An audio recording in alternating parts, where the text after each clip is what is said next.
Merci d'être avec nous sur Arte pour ce nouveau numéro du Dessous des cartes. Notre photo du jour nous emmène au pays du commandant Massoud, si bien décrit dans Les Cavaliers de Joseph Kessel. Bienvenue en Afghanistan avec cette vue aérienne magnifique de l'Hindoukouche. Ces montagnes qui appartiennent à l'Himalaya et occupent une grande partie du pays.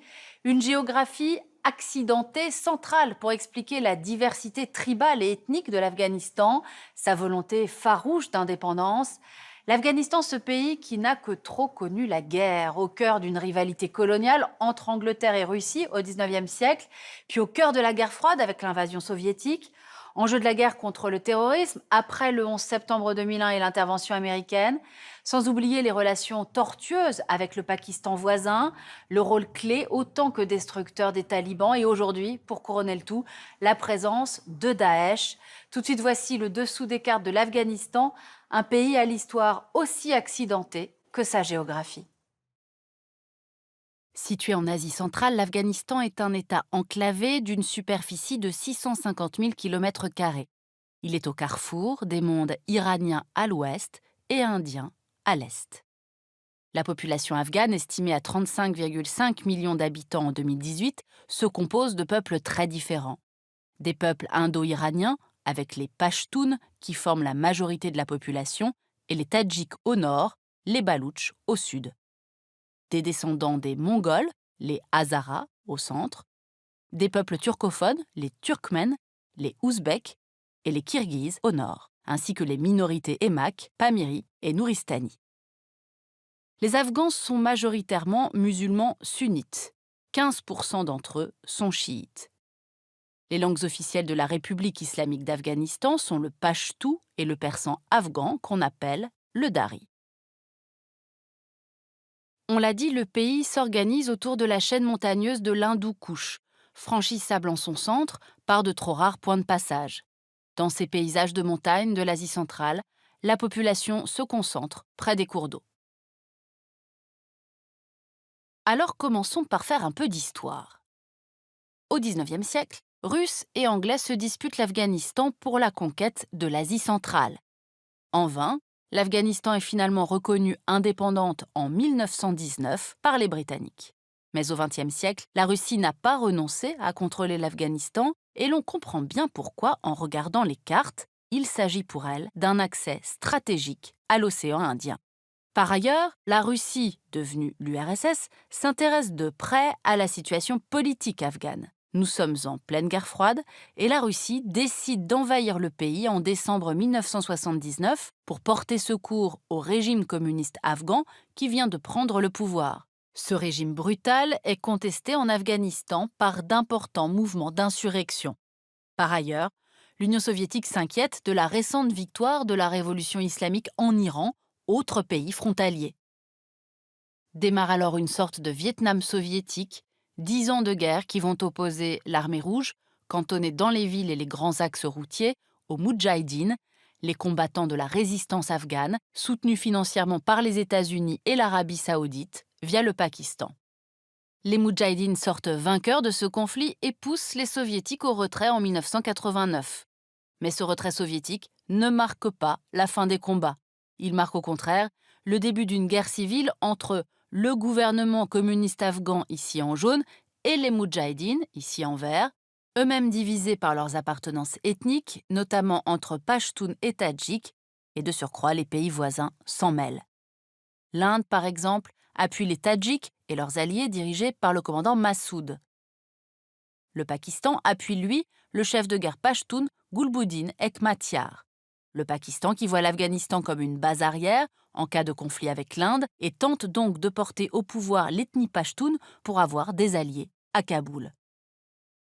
Il faut savoir que 15% de la population pakistanaise est d'origine pashtoune. C'est la deuxième composante ethnique du pays et ces Pashtuns vivent le long de la frontière afghane. Mais c'est finalement Massoud qui prend en avril 1992 le pouvoir à Kaboul. En réaction, Islamabad crée en 1994 les talibans.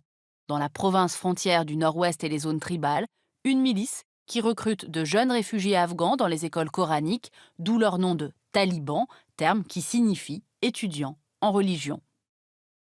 Les talibans gagnent vite en influence en Afghanistan, prennent Kandahar, la grande ville du sud, qui devient leur bastion, puis Kaboul en 1996, chassant Massoud et son alliance du Nord au nord du pays. Les talibans proclament alors l'Émirat islamique d'Afghanistan, dirigé depuis Kandahar par le Mollah Omar, commandeur des croyants. Une chape de plomb s'abat sur le pays au nom d'un islam rigoriste, imposant une police des mœurs, reléguant les femmes hors de la vie publique, fermant les écoles de filles et détruisant le magnifique héritage pré-islamique des Bouddhas de Bamiyan. Le Mollah Omar offre sa protection aux islamistes radicaux, dont Oussama Ben Laden, le cerveau des attentats du 11 septembre contre les États-Unis, et le commanditaire de l'assassinat de Massoud. Des attaques qui seront fatales au régime taliban, puisqu'en réaction, la coalition dirigée par les Américains renverse leur régime et met en place en Afghanistan le déploiement des forces de l'OTAN. La communauté internationale et le nouveau président Hamid Karzai ont alors tenté de remettre sur pied le pays. Mais ils n'arriveront pas à mettre fin aux talibans, qui ont trouvé refuge dans les zones tribales et au Baloutchistan pakistanais. Alors sur le terrain politique, un dialogue a été engagé avec les incontournables talibans par le président Karzai à la fin des années 2000, qui n'a rien donné, ni d'ailleurs avec son successeur, le président Ashraf Ghani, élu en 2014. Pour les talibans, le préalable à tout accord est le départ des troupes étrangères et que le régime soit inspiré par la charia. Pour Kaboul, un accord entre le gouvernement et les talibans est la condition préalable au départ des troupes étrangères. Enfin, on va voir que la population afghane reste encore aujourd'hui profondément divisée. En effet, depuis 2014, même si le pays est dirigé par un gouvernement d'union nationale, il ne contrôle pas tout le territoire. Seulement 65% des Afghans vivent aujourd'hui sous le contrôle ou l'influence du gouvernement, selon un récent rapport américain. Par ailleurs, fin 2014, le retrait de l'essentiel des forces de l'OTAN, passant de 130 000 à 16 000 hommes seulement, a entraîné l'aggravation de l'insécurité. En 2017, entre les zones de combat et les attentats urbains, la population civile compte ainsi plus de 13 000 victimes civiles, rien que dans la capitale Kaboul, 1300 morts.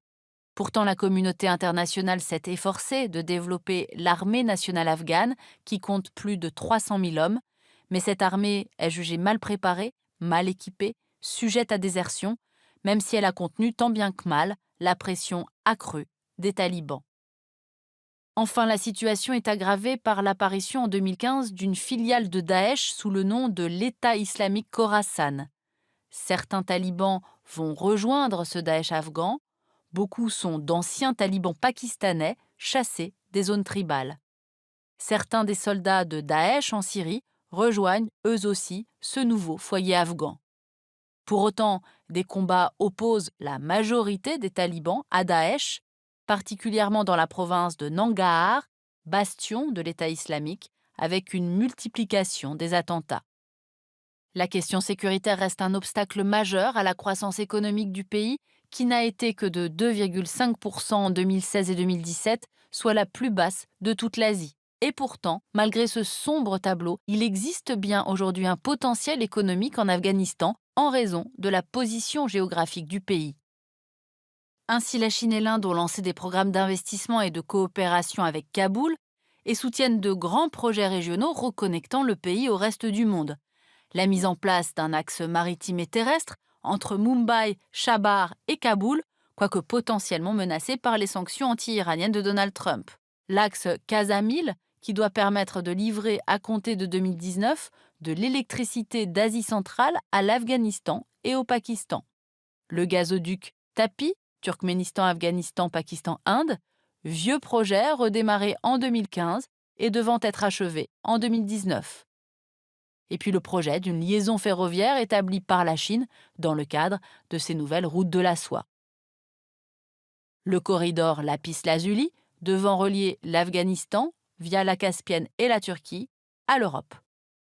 Des ouvertures économiques à relativiser cependant, car à ce jour en Afghanistan, le seul secteur en expansion, c'est la drogue. L'ONU note une hausse en 2017 de 63% de la culture de l'opium, grande pourvoyeuse d'emplois ruraux. Alors aujourd'hui, pour nombre d'experts, ce sont les talibans qui sont au centre du jeu afghan. Washington, qui tient à bout de bras le pays, veut imposer la réconciliation avec eux et parle même d'ailleurs directement désormais avec certains talibans. D'autant que les États-Unis sont confrontés à la concurrence de la Russie.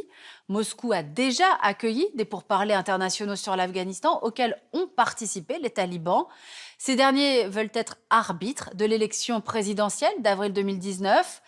Les talibans sont aujourd'hui plus puissants qu'ils ne l'ont jamais été depuis 2001, en jouant à la fois la carte nationaliste et religieuse, les talibans se présentant comme ceux qui chasseront les Occidentaux impies et comme ceux qui protégeront le pays de Daesh. Pour aller plus loin, cet ouvrage aux éditions Debec pour comprendre les grandes problématiques économiques, sociétales et politiques de l'Afghanistan d'aujourd'hui. Et puis une approche plus historique avec ce livre qui revient sur la guerre que se livrèrent l'Empire britannique et l'Empire tsariste au XIXe siècle pour conquérir l'Afghanistan, ce qu'on a appelé le Grand Jeu. Ainsi s'achève ce nouveau numéro du Dessous des cartes. Rendez-vous bien sûr la semaine prochaine, même endroit, même heure. Et d'ici là, n'oubliez pas notre site internet arte.tv. À bientôt.